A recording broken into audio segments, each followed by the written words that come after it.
Hello students, Paramount Intermediate College Laxmipur Devrua द्वारा आयोजित online classes में मैं तहसीब खान आपका एक बार फिर से स्वागत करता हूं। ये हमारा प्रेजेंट इंडिफिनिट टेंस पे ये तीसरा वीडियो है।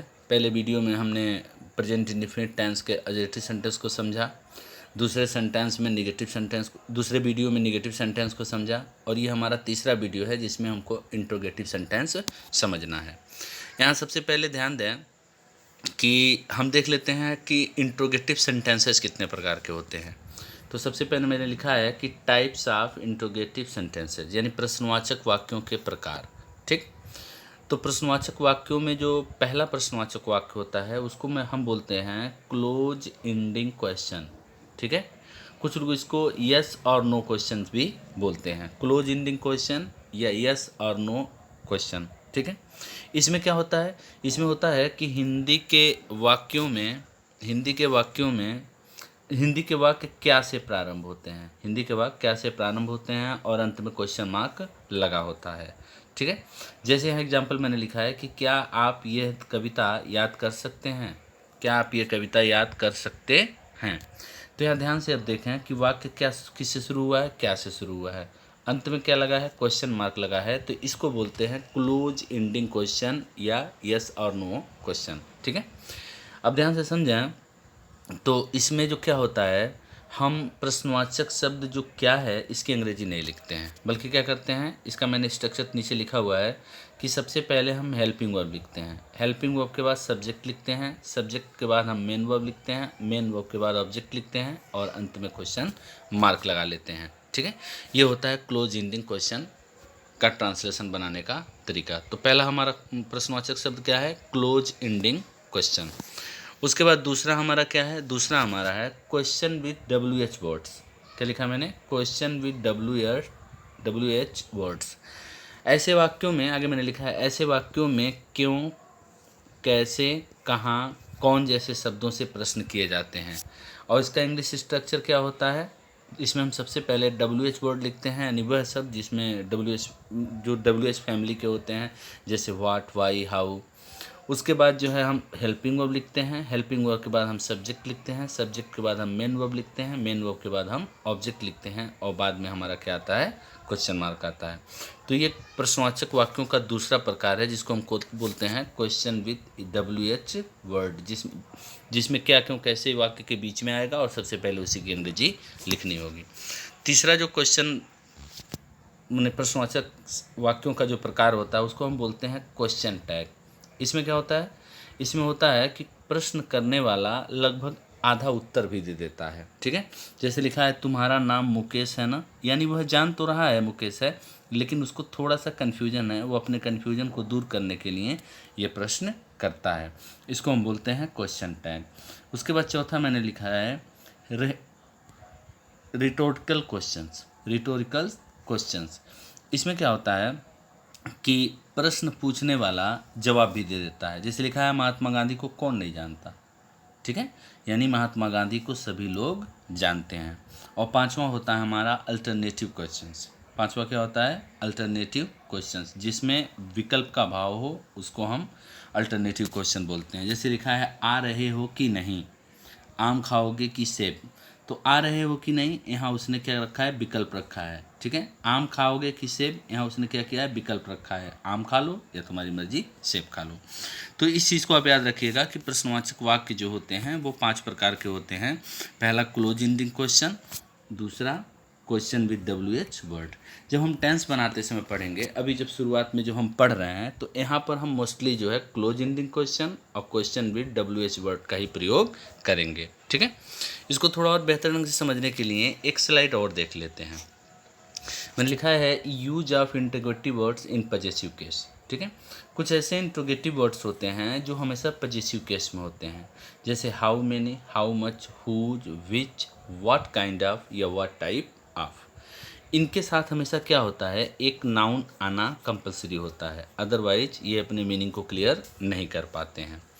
दूसरा हमने लिखा है use of interrogative words as subject के तौर पर भी कुछ इंट्रोगेटिव वर्ड्स को यूज़ करते हैं। जब वो इंट्रोगेटिव वर्ड आ जाते हैं तो उसमें हम सब्जेक्ट का प्रयोग नहीं करते हैं, जैसे हु हो गया, और एक और होता है व्हाट। ठीक है, उसके बाद हमने तीसरा लिखा है use of interrogative word with preposition. ठीक है, तो इंट्रोगेटिव वर्ड्स में हम क्या सीखने वाले हैं तीसरे नंबर पर कि प्रीपोजिशन के साथ इंट्रोगेटिव वर्ड्स का प्रयोग कैसे करेंगे, जैसे on, what, in, which case. ठीक है, उसके बाद है रिपीटेड इंट्रोगेटिव वर्ड्स। कभी कभी क्या होता है हिंदी में इंट्रोगेटिव वर्ड्स को रिपीट कर दिया जाता है, जो प्रश्न पूछने वाले शब्द होते हैं उनको रिपीट कर दिया जाता है, जैसे कौन कौन, क्या क्या। ठीक है, तो इस वीडियो में जो इंट्रोगेटिव सेंटेंस है वो टेंस में हम पढ़ने वाले हैं केवल दो प्रकार का प्रश्नवाचक वाक्य। एक हमारा है क्लोज एंडिंग क्वेश्चन और दूसरा हमारा है WH वर्ड के साथ शुरू होने वाले प्रश्नवाचक वाक्य। और साथ ही साथ इंट्रोगेटिव वाक्य में हम सीखेंगे कि कैसे पजेसिव केस में आने वाले इंट्रोगेटिव वाक्यों का हम ट्रांसलेशन में यूज़ करते हैं। फिर हम देखेंगे कि कैसे कुछ ऐसे इंट्रोगेटिव वर्ड होते हैं जो सब्जेक्ट का काम करते हैं। फिर उसके बाद हम तीसरा तरीका देखेंगे कि कैसे प्रश्नवाचक वाक्यों के साथ इंट्रोगेटिव वर्ड का यूज करते हैं और इंट्रोगेटिव सेंटेंस बनाते हैं। और उसके बाद हम देखेंगे कि रिपीटेड प्रश्नवाचक वाक्य आने पर हम क्या करते हैं, जैसे आ जाए वाक्य में कौन कौन, क्या क्या। तो ये सारी चीज़ें हमें इंट्रोगेटिव सेंटेंसेज में पढ़नी होगी। तो चूँकि हम प्रेजेंट इंडेफिनिट टेंस पढ़ रहे हैं तो इसमें हम शुरू करेंगे आपको कि प्रेजेंट इंडेफिनिट टेंस के ही वाक्य होंगे और हम देखेंगे दो दो वाक्य हर तरह के इंट्रोगेटिव सेंटेंसेस पे। यहाँ पर मैंने पहला सेंटेंस लिखा है present indefinite tense interrogative sentences में। तो हमने लिखा है क्या बच्चे अपना सामान उचित स्थान पर रखते हैं। क्या लिखा हमने, क्या बच्चे अपना सामान उचित स्थान पर रखते हैं। तो ध्यान से आप देखें तो यहाँ वाक्य शुरू हुआ है क्या से, बाद में लगा है क्वेश्चन मार्क, तो ये हमारा क्या हुआ क्लोज एंडिंग क्वेश्चन वाला सेंटेंस, क्लोज एंडिंग क्वेश्चन वाला सेंटेंस। यहाँ पर हम क्या कि अंग्रेजी वाट नहीं लिखते हैं। ठीक है, इसके पीछे एक रीज़न है जो मैं ऑफलाइन क्लास में आपको बताऊंगा कि यहाँ पर वाट क्यों नहीं लिखा जाता है। तो उसमें क्या होगा कि अच्छा इसका एक चीज़ और देख लें कि क्या इसका उत्तर हम यस या नो में दे पाते हैं। अगर दे पाते हैं तो समझ लीजिए कि यहाँ पर हमको वाट की अंग्रेजी नहीं लिखनी है। लिखा है क्या बच्चे अपना सामान उचित स्थान पर रखते हैं। आप उत्तर दे सकते हैं हाँ रखते हैं, ये भी उत्तर दे सकते हैं कि नहीं रखते हैं। तो ये हो गया हमारा क्लोज एंडिंग क्वेश्चन। अब क्लोज एंडिंग क्वेश्चन में क्या है, ऊपर पिछले स्लाइड में मैंने आपको बताया कि क्लोज एंडिंग क्वेश्चन में हमको सबसे पहले हेल्पिंग वर्ब लिखना होता है। ठीक है, तो चूंकि सब्जेक्ट हमारा है बच्चे, ये प्लुरल है, तो हमने हेल्पिंग वर्ब के स्थान पर क्या लिखा, डू लिखा। फिर हमें लिखना है सब्जेक्ट, तो सब्जेक्ट इसमें हमारा है बच्चे। फिर लिखना है मेन वर्ब है यहाँ पर रखना, रखने की अंग्रेजी हमने लिखा कीप। उसके बाद क्या रखना है, अपना सामान। तो चूंकि बच्चे प्लुरल हैं तो इनके साथ अपना अपनी की अंग्रेजी क्या आएगा, देयर आएगा। अगर ये बच्चा होता तो फिर हम हिज लिखते। ठीक है, तो देयर थिंग्स माने अपना सामान, कहाँ पर, उचित स्थान पर, तो ऑन प्रॉपर प्लेस। ठीक है, तो बना हुआ वाक्य क्या हो जाएगा, do the children keep their things on proper place.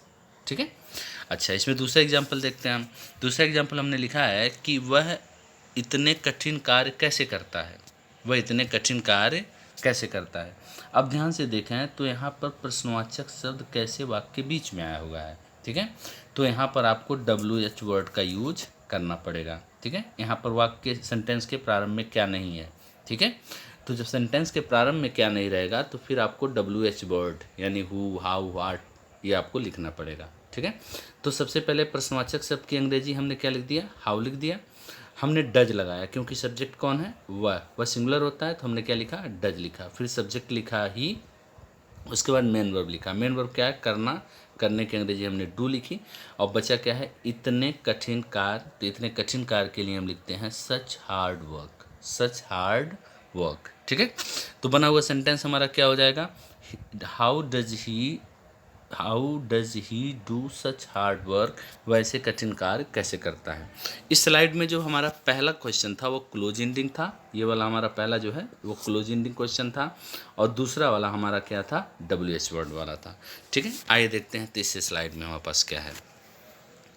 यहाँ पर मैंने लिखा है present indefinite tense interrogative sentence में interrogative pronoun in subjective mood. ठीक है, कि कुछ प्रश्नवाचक शब्द ऐसे होते हैं जो सब्जेक्टिव मूड में प्रयोग होते हैं, उस वाक्य में सब्जेक्ट हमारे पास नहीं होता है। ठीक है, इसको एग्जाम्पल में समझते हैं। लिखा है हमें भोजन उपलब्ध कौन करवाता है। हमें भोजन उपलब्ध कौन करवाता है। इसमें प्रश्नवाचक शब्द क्या है, कौन है। और ध्यान से देखें तो ये कौन ही इस सेंटेंस में सब्जेक्ट है। ठीक है, क्योंकि मेन वर्ब में यहाँ पर हमारे पास क्या है, उपलब्ध करवाना। उपलब्ध करवाने के लिए किसी का यहाँ पर जिक्र नहीं किया गया है, राम श्याम मोहन ही सी कुछ नहीं लिखा है, ठीक है। यहाँ पर जो उपलब्ध करवा रहा है उसी को हमने हटा के प्रश्न पूछ लिया, जो सब्जेक्ट है उसी को क्या किया गया है, हटा लिया गया है, और फिर वही हमारा सब्जेक्ट हो जाएगा। तो सबसे पहले हम लिखेंगे हु, ठीक है। अब हु जैसे ही हमने लिखा हु तो ये फिर हमारा क्या हो गया, सब्जेक्ट हो गया। और किसी भी सेंटेंस में अगर सब्जेक्ट पहले लिख दिया जाता है तो उसके बाद वो सेंटेंस एजर्टिव वाक्य के नियम से बनता है। और प्रेजेंट इंडिफिनिट टेंस में एजर्टिव वाक्य क्या कहता है कि सब्जेक्ट के बाद आप डू और डज का प्रयोग तभी करेंगे जब आपको नॉट लिखना है। तो क्या इसमें आपको नॉट लिखना है, नहीं लिखना है, इसलिए आप जो है डू या डज का प्रयोग नहीं करेंगे। तो फिर क्या करेंगे, सब्जेक्ट के बाद हेल्पिंग वर्ब नहीं लिखेंगे, मेन वर्ब लिखेंगे। मेन वर्ब क्या है, उपलब्ध करवाना। उपलब्ध करवाने के लिए है प्रोवाइड, ठीक है। अब चूंकि सब्जेक्ट हमारा सिंगुलर है तो यहाँ पर प्रोवाइड हमारा क्या हो जाएगा, सिंगुलर हो जाएगा। उसको सिंगुलर बनाने के लिए हमको क्या करना पड़ेगा, उसमें यस या ई एस जोड़ना पड़ेगा।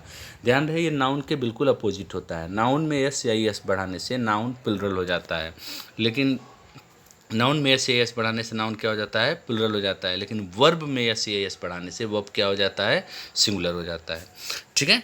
तो यहाँ पर हु जो है हमारा क्या है, सब्जेक्टिव मूड में है तो प्रश्नवाचक शब्द, लेकिन किस मूड में है, सब्जेक्टिव मूड में है। यहाँ पर लिखा है मनुष्य को पूर्ण कौन बनाता है या क्या बनाता है। ये दोनों बातें हो सकती हैं कि मनुष्य को पूर्ण कौन बनाता है या क्या बनाता है। अब ध्यान से अगर आप देखें तो इसका उत्तर क्या होगा, इसका उत्तर अगर कोई व्यक्ति होता तो हम हु से प्रश्न करते, लेकिन अगर इसका उत्तर कोई वाक्य होगा, कोई निर्जीव चीज़ होगी, तो फिर हमारा जो है वो सेंटेंस में वहाँ कौन की अंग्रेजी क्या लिखी जाएगी, व्हाट लिखी जाएगी, ठीक है। मनुष्य को पूर्ण कौन बनाता है, तो मोहन बनाता है, सोहन बनाता है, लड़का बनाता है, नहीं, उसके विचार बनाते हैं। विचार क्या है, सजीव चीज़ नहीं होते हैं, आवश्यक चीज़ होती हैं, इसलिए हम वहाँ पर व्हाट का प्रयोग करेंगे, भले ही हिंदी में कौन लिखा होगा। तो लिखा हमने सबसे पहले व्हाट मेक्स, ठीक है।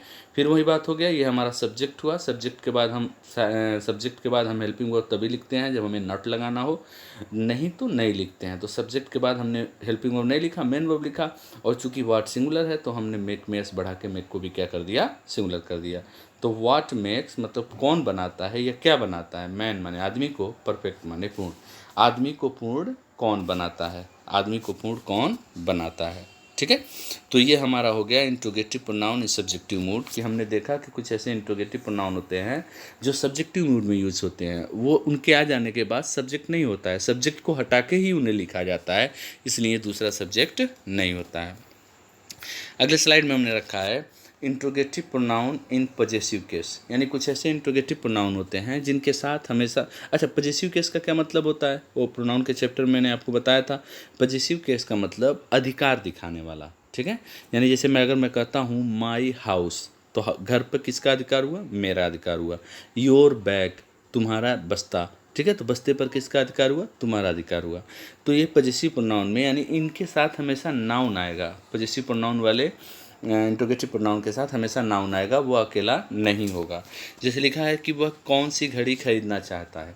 अब ध्यान से देखें तो प्रश्नवाचक शब्द यहाँ क्या है, कौन नहीं है, कौन सी घड़ी, कौन सी घड़ी, ठीक है।